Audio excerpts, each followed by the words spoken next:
All right, everybody. Hopefully, everybody's been watching the video so far as we're now done with chapter 16. We're moving on to chapter 17, which is the post-war years at home. Chapter 16, we discussed the post-war years away from 1945 to 1960. So now we're going to talk about what's going on here in the United States between 1945 and 1960. So hopefully I can get everything done in just one video today, but there's a chance that I will have to do two. So if you do see a second one, make sure you do watch it. I'll let you know for sure at the end whether or not this is the only video. So, as World War II ended, many Americans pursued the American dream of having a secure job, owning a house, and purchasing many electronic devices that made their lives easier. Spurred by the post war baby boom, the economy grew rapidly in the late 1940s and 1950s. Many Americans, however, were left behind, and the civil rights movement grew as a result of the democratic ideals that were fought for during World War II. So the American dream is going to be really important. You guys know what that stereotypical American dream was as far as they are going to try to have a secure job, own a house, and purchase many electronic devices to make their lives easier. That's going to be very critical for you guys to know going forward. With the end of the war, Americans were eager to put the horrors of war behind them and enjoy life. As rationing and shortages came to an end, people were eager to use their wartime earnings to purchase those creature comforts that the war and the Depression before had denied them. Remember, a lot of women were working during the war, therefore, they have all this money stored up, and well, when people have a lot of money, they like to spend it. And now they actually have goods to buy, so people are going to start spending all that money they had. So as a result, businesses will reorganize and expand as the GNP or gross national product doubled between 1945 and 1960. In 1945, our gross national product was about $212 billion. By the time we hit 1960, that number will double to $504 billion. And as of 2018, our gross national product was $18.9 trillion dollars. So it's grown a lot since 1960. Now, per capita income, our average income per person will grow from $1,526 to $2,788 as well. In 2015, that number for our per capita income was $29,979. So during the 1950s, a few large firms will dominate many different industries. Now, GM or General Motors, Ford, and Chrysler will dominate the auto industry, while GE or General Electric and Westinghouse will dominate the electrical industry. Other industries that feared reliance on one source of income became conglomerates, or a large corporation that owns many smaller companies that produce different goods and services. GE would be an example of this, as well as Pepsi, Coca-Cola, Disney. Disney's a great example of this because not only do they own the parks, but they also have movies and many and TV stations as well. So they are very, very diverse companies.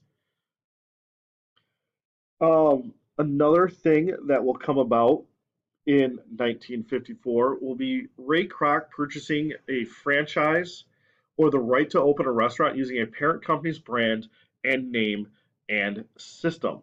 So Ray Kroc will basically found the franchise system, and the very first franchise to ever exist will be none other than McDonald's. So McDonald's used to be owned by two brothers, and so Ray Kroc will come along and he wants to basically use their name and method of producing burgers very quickly and cheaply and on a very fast scale and market that across the entire nation. So the McDonald's brand will already be a brother owned company, but Ray Kroc is going to turn it into a franchise. And so this system will allow an individual with limited funds to enjoy the support of a multi-million dollar parent industry. And so the thing of having this multi-million dollar parent industry is you now have a recognizable name all throughout a large area now. So McDonald's is a very, very recognizable name. So is Burger King, Dairy Queen, Walmart, Meijer, Big Boy. All these are all franchise businesses or where they all have a multi-million dollar parent industry. As the franchise system grows, unique stores tied to local communities will be replaced by nationwide chains that were the same everywhere in the country. It's a lot easier for people to travel and go to a chain restaurant than it is to a local restaurant because with the chain restaurants, you already know what you're going to be getting. You don't have to guess whether or not this little diner in the middle of nowhere is going to have good food or not. So that is how franchises will start to replace these unique and local stores. Also, we're going to have a growth in technology that will be spurred by industrial growth and consumer spending. Technology drives consumer spending. The first thing will be television. It will be developed in the 1930s and grow in popularity after World War II. And by 1953, two-thirds of all American families will own TVs. They will also spend, on average, 4 to 5 hours per day as a family watching TV. Popular shows will include Howdy Doody, The Mickey Mouse Club, American Bandstand, I Love Lucy, and Father Knows Best. Now, I will be linking the intro to the Mickey Mouse Club. I guarantee numerous people have heard it. And also I'll include a clip from American Bandstand with Buddy Holly. So American Bandstand, for those of you who don't know, is like a very early version of MTV where they play live music over TV for people to hear. Howdy Doody was a children's show, and parents would enjoy I Love Lucy and Father Knows Best. Three major networks will also control programs and paid for them by selling advertising time. So think about it. How does a TV actually make money? Yeah, do they make a ton of money off people watching the shows? Yes, somewhat they do. However, a lot of the money a television network makes is from selling advertising time on their channels during different TV shows. So TV commercials will contribute to the development of a national market and as well as a national culture. So fashion trends and different trends in societies and behaviors of people will be indirectly influenced by TV commercials. As this whole national marketing campaign hits for certain products, everybody is going to now be wanting to buy the same goods and have the same things, creating part of a new national culture. And so this is the first link that will be posted, as well as the second link that will be posted in the description for this video. Now, as well as television, technology will expand to the computer industry. So the computer industry developed from wartime research, and businesses will quickly adapt to computer use. In 1948, Bell Telephone Laboratories will develop transistors, which are a device to amplify, control, and generate electrical signals. And because it took less space than larger vacuum tubes that we used to use, machinery was downsized, but was still not small. So, yeah, it did get smaller, but it's still not small by today's standards. Where, if you think about it, your Chromebook is basically going to be exponentially more powerful than the computers we had. I mean, for an example, we'll also use later the space shuttle that landed on the moon has less technology in it than your cell phone. The entire space shuttle combined, technology wise, is less than your cell phone, which fits in your hand. So, this would be some of the very early computers. As you can see, they take up almost an entire room. This computer here is a picture of the 1950 computer they used to control the census and run all the data for the census. I mean, it's even got a steering wheel. So, nuclear power will also promote the peaceful use of atomic energy to create electrical power. And Eisenhower will develop a program called Atoms for Peace that resulted in the first nuclear power plant to be built in 1957 in Shippingport, Pennsylvania. Now, this is a picture of a nuclear power plant. We do have one in Detroit. So if you fly out of Detroit Metro Airport, you will see usually this nuclear power plant, and these can always be identified by their conical um, stacks where they are basically cooling towers. So that's where a lot of gas and vaporized water will be escaping through those as well.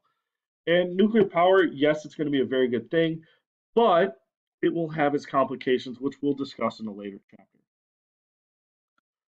So, medical advances also during this time period are going to save countless lives. So, the first we will talk about is Dr. Jonas Salk and Dr. Thomas Francis will develop a polio vaccine, and later Dr. Albin Sabin will develop an oral polio vaccination. So the first polio vaccine, yes, it was done by injection. Later, Dr. Albin Sabin will have an oral vaccine you can take. Now, polio at the time killed 20,000 a year or disabled kids. So 20,000 a year kids would either die or be disabled by polio. This was a very dreaded disease because it did affect kids. It could be anything from crippling muscles in your leg to having to force you to live on what we call an iron lung. And so it did affect kids. It was very bad. And with the development of this vaccine, we have pretty much eradicated polio throughout the United States. And you never really hear of anybody being affected by it anymore unless they're affected by it as a child. Antibiotics like penicillin will also bring hope to millions. And the reason why penicillin comes about is research from World War II bacterial infections and how introducing other types of bacteria would actually kill this. Now, penicillin would be interesting on how it was discovered, as the scientists that discovered it accidentally dropped moldy bread into a petri dish with um, bacteria colonies in it, and the mold um, would actually kill the bacteria, and that's how penicillin and amoxicillin and all those were discovered. If you don't believe me, ask Mr. Polkley about it.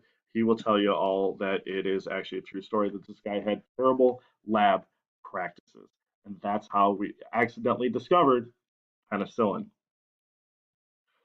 Also, new surgical techniques will be developed during World War II, and specialty areas like heart surgery will start to develop. So, as surgical techniques develop during World War II to care for wounded, we will also, for the first time, have doctors start to specialize in different areas.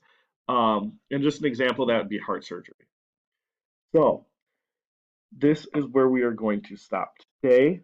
Make sure you do answer the 3 questions, well, 4 questions counting your name, on the Google form that will be linked below. And your homework is also questions 1 through 11. If you have any questions, please email me, and please watch the videos I also linked in the description. So, hope you enjoy the rest of your day, and we will be back tomorrow to finish off the remaining portion of section 1 of chapter 17.